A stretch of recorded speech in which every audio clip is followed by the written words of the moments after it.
عمي المسعود البالغ من العمر 94 سنة أعمى فقد بصره تماما.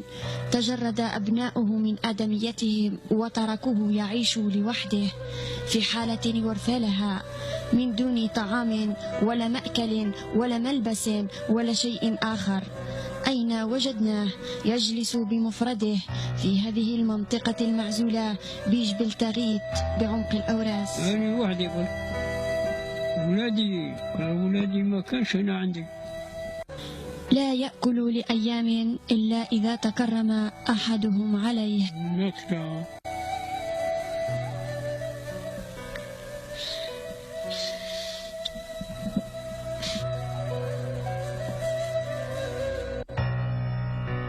ما مانيش مسافر ولا كون هنا 20 يوم شهر هكذا نطلع عليه 15 يوم ساعات سمانة من سمانة ساعات ولا قدر الظروف الحسب.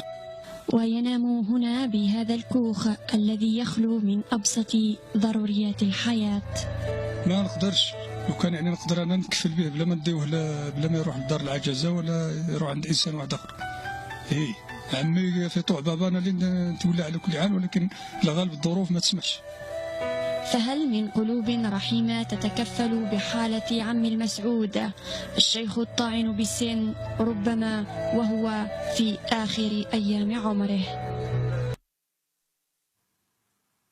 حسبنا الله ونعم الوكيل. أهكذا أوصانا ديننا الحنيف وبالوالدين إحسانا؟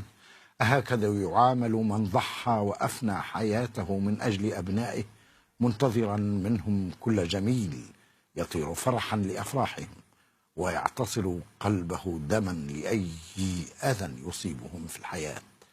وقل ربي يرحمهما كما ربياني صغيرا.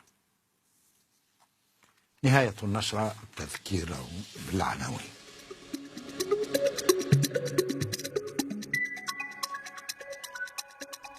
افتتاح